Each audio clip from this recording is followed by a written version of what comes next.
Eu sou a Márcia Costa, trabalho como psicóloga e eu também estou na TV Relacionamento.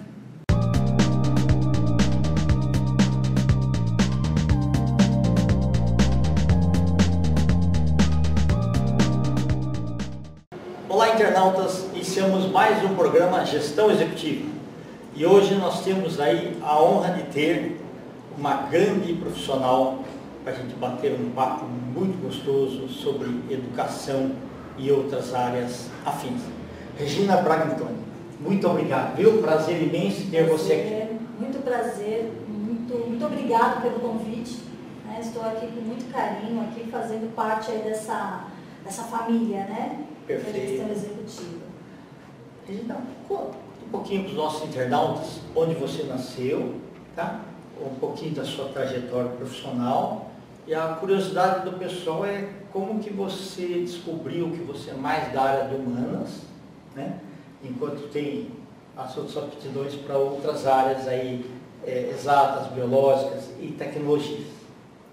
Então, a minha história de vida é um quebra-cabeça, né, Kendi? Eu falo que, quando eu conto isso, as pessoas falam, mas como assim, né? Eu nasci, na verdade eu fui registrada em Ferraz de Vasconcelos, mas eu nasci em São Paulo, né? E a minha mãe minha mãe era índia, né? Minha mãe era filha de índios também, né? Índios aqui nativos no Brasil. E o meu pai é descendência de espanhol. Então você imagina a mistura. É uma mistura bonita.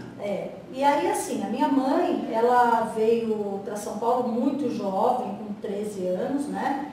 Já tinha tido vários tipos de casamento lá onde ela morava, porque ela morava lá no sertão de Pernambuco. Então você imagina como é que é. E aí depois disso daí ela conheceu meu pai, né? Segundo meus irmãos, porque eu não conheço muito bem a história assim, né? Eu conheço o que eles falam. Ela trabalhava como camareira num hotel e ela acabou conhecendo meu pai, e os dois se apaixonaram, tal. Ela era bem jovem, bem mais jovem que meu pai. E aí a gente acabou tendo, ela acabou construindo essa família. Mas foi tudo muito tumultuado, né? Meu pai sempre foi muito boêmio, meu pai adorava tocar à noite, né? Minha família é toda de músicos. Então eles têm uma coisa muito forte com a música, né? Praticamente todos os meus irmãos, nós somos em 6, né? Eles tocam violão, cantam, desde o rock, MPB, sertanejo, tudo que você possa imaginar. Então, desde muito pequeno, meu pai acabou falecendo quando eu tinha 4 anos, né? E ficou só eu e meus irmãos, né? Então ali foi muito a necessidade, né, de cada um começar a traçar o seu perfil, o seu caminho, foi muito forte, né? Então, a partir dali, minha mãe começou a ter muita dificuldade, porque nós éramos tudo pequenos, né? Então, tinha muita dificuldade para poder trazer o pão, a comida, né? Foi tudo muito complicado. Mas, com 10 anos eu comecei a trabalhar. Eu trabalhei numa escola de educação infantil, que, aliás, a Marli, né? Marli Saraceni, que é uma pessoa que eu gosto bastante, uma pessoa muito querida, assim, me abriu muitas portas, porque ela era dona de uma escolinha e ao mesmo tempo que eu estudava de manhã, né, que eu tinha bolsa de estudo, eu trabalhava à tarde como auxiliar de classe. Então eu fui para a área da educação, né? E aí São os anjos que aparecem na nossa vida. Eu sempre falo, cada pessoa vem com uma proposta, né? Exato. E aí eu comecei a gostar mesmo, assim, de trabalhar com pessoas, de trabalhar com crianças, de sentir mesmo nessa coisa da educação. E eu falei, poxa, é isso aí que eu quero fazer. Eu falei, eu vou me dedicar para a educação. Aí quando eu tinha mais ou menos uns 15 para 16 anos, a minha mãe faleceu, né? Então aí foi uma nova etapa, né? Sem dúvida, é verdade. E aí eu peguei, já estava no ensino médio, já estava entrando para o ensino médio, já estava numa segunda fase da minha vida, né? Aí dessa segunda fase eu acabei entrando em um banco, aí fui ser bancária, porque inclusive o salário era muito maior, né? Mas eu sentia que não era aquilo que eu queria fazer, né? Aí juntamente com essa minha ida ao mundo corporativo, que me ensinou bastante, inclusive, eu fui fazer a primeira faculdade, que foi Letras, né? Que era uma coisa que eu gostava bastante, né? E aí terminei a faculdade de Letras. Nesse período, eu acabei engravidando, né? Porque eu tenho um filho hoje tem 29 anos, o Gabriel, né? Os dois são apaixonados, o Gabriel e a Beatriz, né? E aí eu casei tudo, né? Mas fiquei pouco tempo casada, fiquei em média de uns 5 anos mais ou menos, me divorciei. E aí eu senti que eu tinha que, né, eu tinha que trazer alguma coisa ligada à área da educação. Ok, entendi. Né? A gente fala, Freud vai dizer que é sublimação, né? Que a gente fala, porque você vai para a área da educação para tentar suprir, sublimar aquilo, tudo que você, né, que você tem como uma pulsão, né? E de fato foi o que eu quis fazer e deu muito certo. E aí eu comecei a dar aula, né? Então eu comecei a dar aula, comecei na escola pública, depois eu fui para algumas instituições particulares. Juntamente dando aula, eu fui fazer um curso de graduação em pedagogia. Depois eu fiz uma especialização em psicopedagogia. Depois eu fiz outra em psicologia da educação.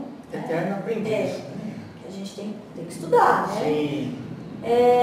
Fiz alguns cursos também na parte de gestão, né? Na FGV, fiz alguns cursos também na parte de psicanálise, que foi aonde eu me encontrei, né? Que foi uma coisa que, assim, até eu brinco, foi o bichinho da psicanálise que te pica ali, e você acaba despertando um monte de interesse. Que foi montando um quebra-cabeça que faltava, isso? Então foi me complementando, né? Foi completando aquilo que eu mais sentia necessidade. Eu acho que, do jeito que você fala, ele foi preenchendo algumas lacunas que ainda não estavam totalmente solidificadas. Exato. Né? E assim, né, o ser humano ele é um incessante, né? Nós estamos sempre em busca de coisas novas, sempre em busca de trazer novidade. Nós não podemos parar, né? Sim.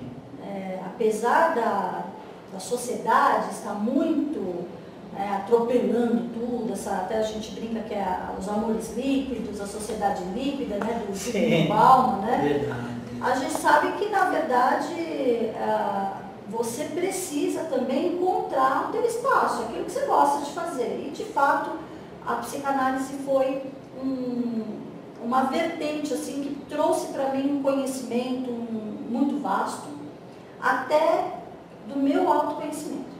Que ótimo. Eu acho que isso daí.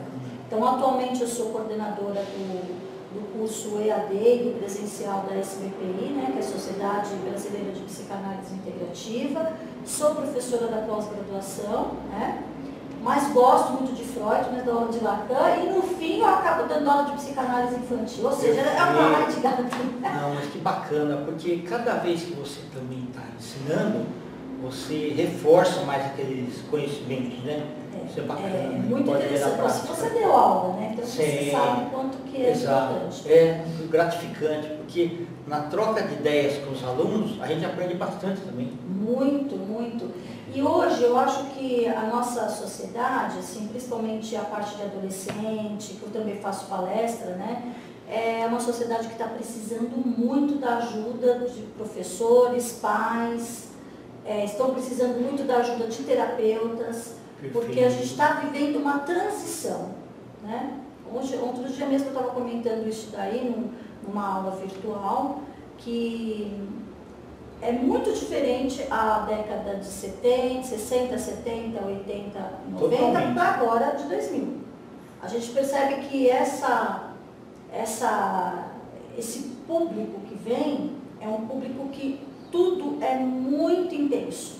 E imediatista também. Então, assim, ó, ao mesmo tempo que quer, não quer. Então, assim, a pessoa está ali, olha, vamos namorar no WhatsApp, né? Ah, não quero mais namorar, então vamos terminar, né? Exato. Então, é tudo muito rápido para eles. E ali cria-se realmente um conflito, né? Quem eu sou, o que eu estou sentindo, por que eu estou assim. Então, essa confusão, ela está vindo muito, com uma pressão muito grande de você tem que ser, você tem que fazer, você tem que ser o melhor, né? É verdade. O que eu vejo é que antes você tinha mais tempo para pensar. Hoje em dia, a avalanche de informações que vem a todo momento embaralha muito a cabeça das pessoas. E aí valores são modificados, né? Então, até uma coisa que eu falo para os alunos normalmente quando eu dou palestras motivacionais em escolas públicas, é assim, troque meia hora do WhatsApp por dia, meia hora, você fica 10 horas, vai trocar meia hora por um livro, mas todo dia. Porque se você fizer isso durante um ano, você deu 180 horas. 180 horas lidas no ano é um progresso intenso, que vai dar um diferencial. Né? Exatamente, Então, as pessoas precisam de um determinado equilíbrio hoje. Você tem informações demais.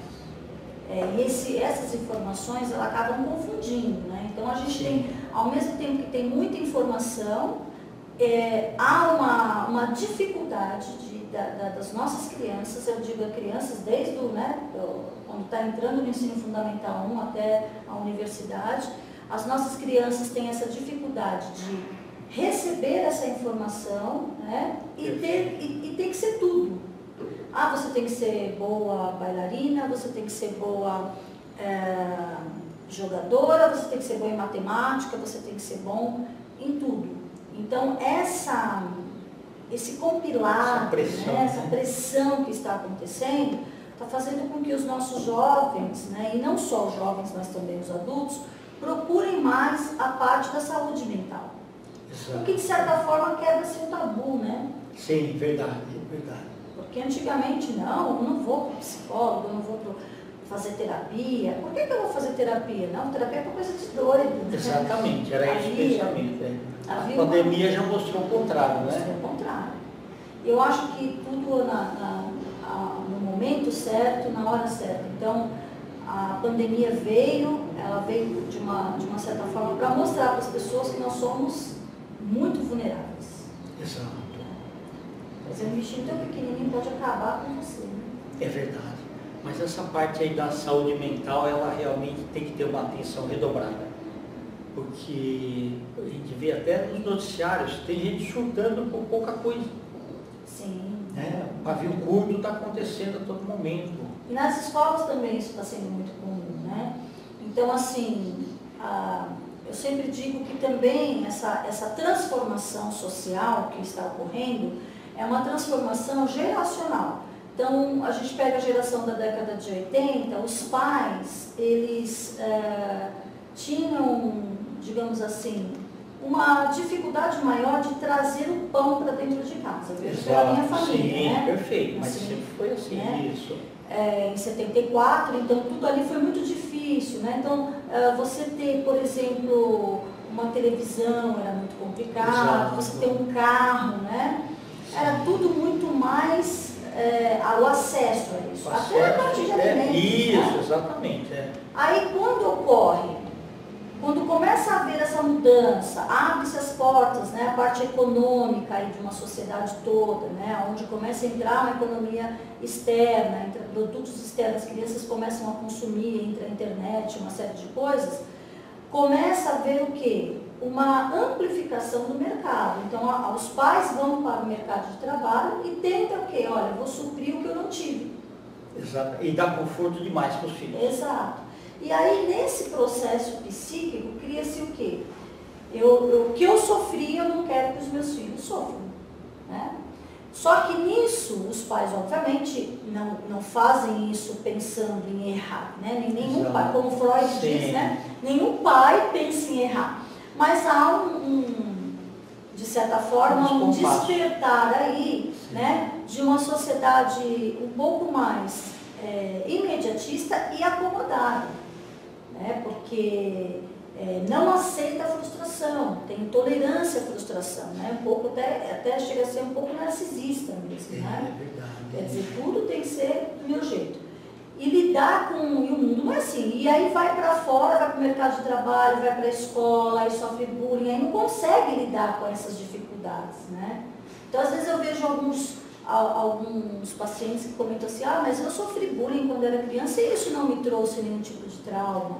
Mas meu pai me bateu e isso não trouxe nenhum tipo de trauma. Mas a sociedade era outra. Exatamente. Né? E aí também fica-se a dúvida, será que realmente não tem trauma? Né? Eu acredito que sim, porque violência sempre mas às vezes a pessoa mesmo consegue superar. Exato. E já nessa sociedade atual a gente percebe que isso, a criança tem uma intolerância muito grande, né? Então, às vezes o pessoal até brinca, fala, mas a geração mimimi. Mas essa geração mimimi, que até é um termo que eu acho assim um pouco... Pejorativo. Pejorativo, porque é o sentimento dela, né, que tá ali. Ela realmente tem dificuldade de lidar com essas frustrações, né, por conta de tudo isso que ela passou. E agora, com esses 2 anos em isolamento, a educação totalmente estagnada, né, muitas crianças estão semi-alfabetizadas, né? A gente vê crianças que não conseguem fazer as 4 operações, não conseguem, operação matemática simples não conseguem fazer, não conseguem ler uma frase, né, entender o que é. Então, isso realmente vai causar um impacto muito grande daqui a alguns anos na economia. Verdade. Né, para essas crianças que vão entrar aí para a sociedade futura. Então, isso é um problema e é algo que a gente precisa repensar. Por isso que a saúde mental, ela é um foco e ela é um núcleo que pode trazer para essas crianças, né, um pouco mais de conforto. Perfeito. Dá uma paradinha só. Deixa eu pegar o livro aqui. Vai lá. Regina, conta aí a tua parte de literária agora. Então, eu resolvi escrever porque é uma coisa que eu gosto bastante, né? Então, o primeiro livro que eu escrevi foi esse aqui, Educação Corporativa e Capital Intelectual, né? Tá muito bacana, perfeito. Esse livro eu sempre lecionei, né, em universidade, então eu dava aula de gestão de pessoas, na área de RH, né?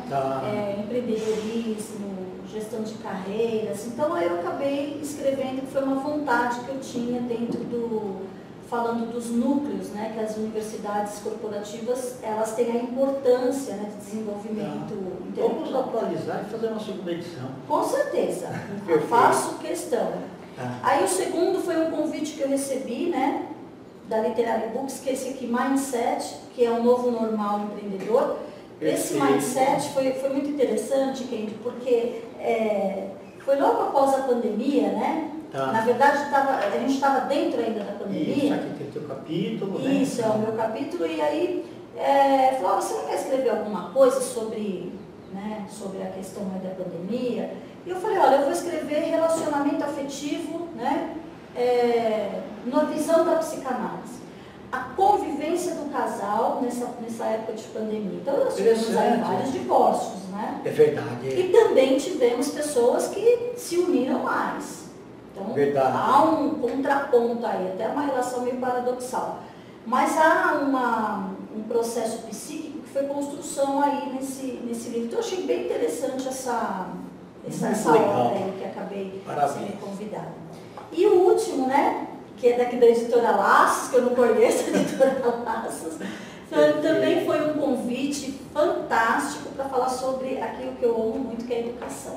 Que é esse aqui, né? A série Algumas Visões e Muitas Ideias. Então eu achei esse livro aqui sobre educação fantástico, adorei falar sobre educação corporativa. Perfeito. Que é uma ramificação da educação, mas dentro da visão empreendedora, né? Da visão organizacional. Ok, aqui nós já entrevistamos a Maria da Penha também, né? E esperemos aí entrevistar todos os outros autores.